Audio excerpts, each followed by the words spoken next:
देवराजसेव्यमान पावनाघ्रिपङ्कजम् व्यालयज्ञसूत्रमिन्दुशेखरम् कृपाकरम् नारदादियोगिवृन्दवन्दितम् दिगम्बरम् काशिकापुराधिनाथ कालभैरवम् भजे। भानुकोटिभास्वरम् भवाब्दितारकम् परम् नीलकण्ठमीप्सितार्थदायकम् त्रिलोचनम् कालकालमम्बुजाक्षमक्षशूलमक्षरम् काशिकापुराधिनाथ कालभैरवम् भजे। शूलटङ्कपाशदण्डपाणिमादिकारणम् श्यामकायमादिदेवमक्षरम् निरामयम् भीमविक्रमम् प्रभुम् विचित्रताण्डवप्रियम् काशिकापुराधिनाथ कालभैरवम् भजे। भुक्तिमुक्तिदायकम् प्रशस्तचारुविग्रहम् भक्तवत्सलम् स्थितम् समस्तलोकविग्रहम् विनिक्वनम् मनोज्ञहेम किङ्किनीलसत्कटिम् काशिकापुराधिनाथ कालभैरवम् भजे। धर्मसेतुपालकम् त्वधर्ममार्गनाशकम् कर्मपाशमोचकम् सुशर्मदायकम् विभुम् स्वर्णवर्णशेषपाश शोभिताङ्गमण्डलम् काशिकापुराधिनाथ कालभैरवम् भजे। रत्नपादुका प्रभाभिरामपादयुग्मकम् नित्यमिद्वितीयमिष्टदैवतम् निरञ्जनम् मृत्युदर्पनाशनम् करालद्रंष्ट्रमोक्षणम् काशिकापुराधिनाथ कालभैरवम् भजे। अट्टहासभिन्नपद्मजाण्डकोशसन्तति दृष्टिपातनष्टपापजालमुग्रशासनम् अष्टसिद्धिदायकम् कपालमालिकाधरम् काशिकापुराधिनाथ कालभैरवम् भजे। भूतसङ्घनायकम् विशालकीर्तिदायकम् काशीवासलोकपुण्यपापशोधकम् विभुम् नीतिमार्गकोविदम् पुरातनम् जगत्पतिम् काशिकापुराधिनाथ कालभैरवम् भजे। कालभैरवाष्टकम् पठन्ति ये मनोहरम् ज्ञानमुक्तिसाधनम् विचित्रपुण्यवर्धनम् शोकमोहदैन्यलोभकोपतापनाशनम् प्रयान्ति कालभैरवाङ्घ्रिसन्निधिम् नरा ध्रुवम्। ॐ श्रीगणेशाय नमः। वन्दे सिद्धिप्रदम् देवम् गणेशम् प्रियपालकम् विश्वगर्भम् च विघ्नेशम् अनादिम् मङ्गलम् विभुम् आथ ज्ञानम् ध्याये नित्यम् महेशम् रजतगिरिनिभम् चारुचन्द्रावतंसम् रत्नाकल्पोज्ज्वलाङ्गम् परशुमृगवरा भीतिहस्तम् प्रसन्नम् पदमासीनम् समन्तात् स्तुतममरगणैर्व्याघ्रकृत्रिमुवसानम् विश्वाद्यम् विश्ववन्द्यम् निखिलभयहरम् पञ्चवक्त्रम् त्रिनेत्रम्। हरिः ॐ गणानाम् त्वा गणपतिगुम् हवामहे प्रियाणाम् त्वा प्रियपतिगुम् हवामहे निधीनाम् त्वा निधिपतिगुम् हवामहे वसो मम आहमजानि गर्भधामा त्वमजासि गर्भधामा। गायत्री त्रिष्टुप् जगत्यनुष्टुप् पङ्क्त्या सह बृहत्तुष्णीहा ककुत्सूचिभिः शम्यन्तु त्वा द्विपदाजाश्च चतुष्पदास्त्रिपदाजाश्च षड्पदाः विच्छन्दाजाश्च छन्दः सूचिभिः शम्यन्तु त्वा सह स्तोमाः सह छन्दस आवृतः सह प्रमारिखयः सप्तदेव्याः पूर्वेखाम् पन्थामनुदृश्य धीर अन्वालेभिरेरथ्यो न रश्मीन् यज्जाग्रतो दूरमुदेति दैवम् तदु सुप्तस्य तथैवेति दूरम् गमन् ज्योतिखान् ज्योतिरेकम् तन्मे मनः शिवसङ्कल्पमस्तु येन कर्माण्यपसो मनीषिणो यज्ञे कृण्वन्ति विदधे कुधीराः यत्पूर्वम् यक्ष्यमन्तः प्रजानाम् तन्मे मनः शिवसङ्कल्पमस्तु यत् प्रज्ञानमुत चेतोऽधितिश्च यज्ज्योतिरन्तरमृतम् प्रजासु यस्मान्नरिते किञ्चन कर्म क्रियते तन्मे मनः शिवसङ्कल्पमस्तु येनेदम् भूतम् भुवनम् भविष्यत्परिगृहीतममृतेन सर्वम् येन यज्ञस्तायते सप्तहोता तन्मे मनः शिवसङ्कल्पमस्तु यस्मिन् ऋचः सामयजो गुंखि यस्मिन् प्रतिष्ठिता रचना भाविवाराः यस्मिंश्चितगुम् सर्वमोतम् प्रजानाम् तन्मे मनः शिवसङ्कल्पमस्तु शुकारथिरस्वानिव जन्मनुख्यान्ने नीयते भीषुभिर्वाजिन इव प्रतिष्ठम् यदजिरम् जविष्ठम् तन्मे मनः शिवसङ्कल्पमस्तु हरिः ॐ सहस्रशीरेखा पूरुखः सहस्राक्षः सहस्रपात स भूमिगुम् सर्वतः स्पृत्वा तिष्ठदशाङ्गुलम् पुरुष एवेदगुम् सर्वम् यद्भूतम् यच्च भाव्यम् उतामृतत्वशेषानो यदन्नेनातिरोहति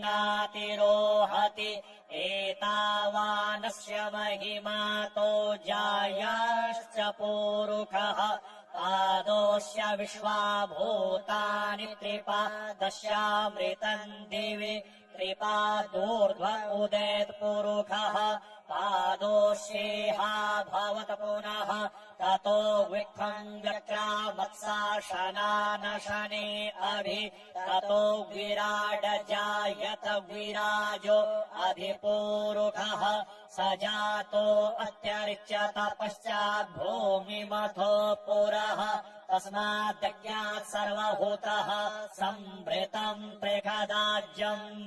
पशोस्ताश्चक्रे वा यज्ञानारण्य ग्राम्याश्च जे तस्माद्यज्ञात् सर्वभूतरिचः सामानि जज्ञिरे छन्दागुंसि जज्ञिरे तस्माद्यदुस्तस्मादजायत तस्मादश्वा अजायन्त जे केचो भयादतः गावो हजग्निरे तस्माज्जाता अजावयः तम् यज्ञम् बहिर्खि प्रोक्ष्यन् पुरुष जातमग्रतः तेन देवा अयजन्त साध्या ऋषयश्च ये यदपुरुषम् व्यदधुः कतिधा व्यकल्पयन् मुखम् किमस्यासीत् किम् बाहो किमोरोपादा उच्येते ब्राह्मणोऽस्य मुखमासीत् बाहो राजन्यः कृतः ओरोतादस्य यद्वैश्यः पदभ्याङ्गुम् शूद्रो अजायत चन्द्रमा मनसो जातश्चक्षोः सूर्यो अजायत श्रोत्राद्वायुश्च प्राणश्च मुखादग्निरजायत नाभ्या आसीदन्तरिक्षगुम् शेषणाद्योः समवर्तत पदभ्याम् भूमिर्दिशः श्रोत्रा तथा लोकान् अकल्पयन् यत्पुरुष सुखेण हविखा देवा यज्ञमतन्वत वसन्तोऽस्यासीदाज्यम् ग्रीष्म इदमः शरद्धविः सप्तास्यासन् परिधाय स्त्रीः सप्त समिधः कृताः देवा यज्ञगम् तन्वान अवदनन् पुरुषम् पशुम् यज्ञेन यज्ञमयजन्त देवास्तानि धर्माणि प्रथमान्यासन् तेहनाकम् महिमानः सचन्त यत्र पूर्वे साध्याः सन्ति देवाः अद्यः संभृतः पृथिव्यैरसाश्च विश्वकर्मणः समवर्तताग्रे तस्य त्वष्टा विदधद्रूपमेति तन्मर्तस्य देवत्वमाजानमग्ने वेदाहमेतम् पुरुषम् महान्तमादित्यवर्णम् तमसः परस्तात् तमेव विदित्वाति मृत्युमेति नान्यः पन्था विद्यते यनाय प्रजापतिश्चरति गर्भे अन्तर्जायमानो बहुधा विजायते तस्य योनिम् परिपश्यन्ति धीरास्तस्मिन् हृतभुर्भुवनानि विश्वा जो देवेभ्य आतपति यो देवानाम् पुरोहितः पूर्वो जो देवेभ्यो जातो नमो रुचाय ब्राह्मये रुचम् ब्राह्म्यम् जनयन्तो देव अग्रे तदब्रुवन् जस्त्वेवम् ब्राह्मणो विद्या तस्य देवा असन्वशे स्त्रीश्च ते लक्ष्मीश्च पत्न्या वहोरात्रे पार्श्वे नक्षत्राणि रूपमश्विनो व्यात्तम् इषन्निखाणम् मुम्म इखाण सर्वलोकम् इखाण हरिः ओम् ॐ श्रीगणेशाय नमः वन्दे सिद्धिप्रदम् देवम् गणेशम् प्रियपालकम् विश्वगर्भम् च विघ्नेशम् अनादिम् मङ्गलम् विभुम् अथ ध्यानम् ध्याये नित्यम् महेशम् रजतगिरिनिभम् चारुचन्द्रावतंसम् रतनाकलपोज्ज्वलाङ्गम् परशुमृगवरा भीतिहस्तम् प्रसन्नम् पदमासीनम् समन्तात् स्तुतममरगणैर्व्याघ्रकृत्रिम् वसानम् विश्वाद्यम् विश्ववन्ध्यम् निखिलभयहरम् पञ्चवक्त्रम् त्रिनेत्रम् हरिः ओम् गणानाम् त्वा गणपतिगुम् हवामहे प्रियाणाम् त्वा प्रियपतिगुम् हवामहे निधीनाम् त्वा निधिपतिगुम् हवामहे वसो मम आहमजानि गर्भधमा त्वमजासि गर्भधाम्मा गायत्री त्रिष्टुप् जगत्यनुष्टुप् पङ्क्त्या सह बृहत्युष्णीहा ककुप्सूचीभिः शम्यन्तु त्वा द्विपदाजाश्च चतुष्पदास्त्रिपदाजाश्च षड्पदाः विच्छन्दाजाश्च छन्दन्दाः सूचीभिः शम्यन्तु त्वा सह स्तोमाः सह छन्दस आवृतः सह प्रमारिखयः सप्तदेव्याः पूर्वेखाम् पन्थामनुदृश्य धीर अन्वालेभिरे रथ्यो न रश्मीन्न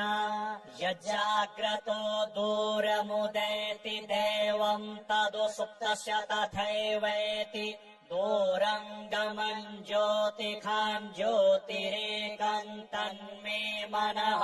शिवसङ्कल्पमस्तु येन कर्माण्यपसो मनीषिणो यज्ञे कृण्वन्ति विदधे कुधीराः यत्पूर्वम् यक्ष्यमन्तः प्रजानाम् तन्मे मनः शिवसङ्कल्पमस्तु यत् प्रज्ञानमुत चेतो धृतिश्च यज्ज्योतिरन्तरमृतम् प्रजासु यस्मान्नरिते किञ्चन कर्म क्रियते तन्मे मनः शिवसङ्कल्पमस्तु येनेदम् भूतम् भुवनम् भविष्यत्परिगृहीतममृतेन सर्वम् येन यज्ञस्तायते सप्तहोता तन्मे मनः शिवसङ्कल्पमस्तु यस्मिन् ऋचः सामयजो गुंसि यस्मिन् प्रतिष्ठिता रथना भाविवाराः यस्मिंश्चितगुम् सर्वमोतम् प्रजानाम् तन्मे मनः शिवसङ्कल्पमस्तु सुखारथिरस्वानिव जन्मनुख्यान्नेनीयते भीषुभिर्वाजिन इव हृत्तिष्ठम् यदजिरम् जविष्ठम् तन्मे मनः शिवसङ्कल्पमस्तु हरिः ॐ मा सहस्रशीरेखा पूरुखः सहस्राक्षः सहस्रपात स भूमिगुम् सर्वतस्कृत्वा त्यतिष्ठदशाङ्गुलम् पुरुष एवेदगुम् सर्वम् यद्भूतम् यच्च भाव्यम् उतामृतत्वशेषानो जदन्नेनातिरोहति एतावानस्य महिमातो जायाश्च पूरुखः पादोऽस्य विश्वाभूतानि त्रिपादस्यामृतम् दिवि त्रिपादूर्ध्व उदेत्पुरुखः पादोऽस्येहा भवत पुनः ततो विक्वम् व्यक्रामत्साशनानशने अभि ततो विराड जायत विराजो अधिपूरुखः स जातो अत्यर्च्यत पश्चाद्भूमिमथो पुरः तस्मादज्ञात् सर्वभूतः संवृतम् प्रेखदाज्यम् पशोस्ताश्चक्रे वायव्या नारण्या ग्राम्याश्च जे तस्मादज्ञात् सर्वभूतरिचः सामानि जज्ञिरे छन्दागुंसि जज्ञिरे तस्माद्यदुस्तस्मादजायत तस्मादश्वा अजायन्त जे केचो अयादतः गावो जग्निरे तस्माज्जाता अजावयः तम् यज्ञम् बहिरिखि प्रोक्ष्यन् पुरुष जातमग्रतः तेन देवा अयजन्त साध्यारिखयश्च जी यत्पुरुषम् व्यदधुः कतिधा व्यकल्पयन्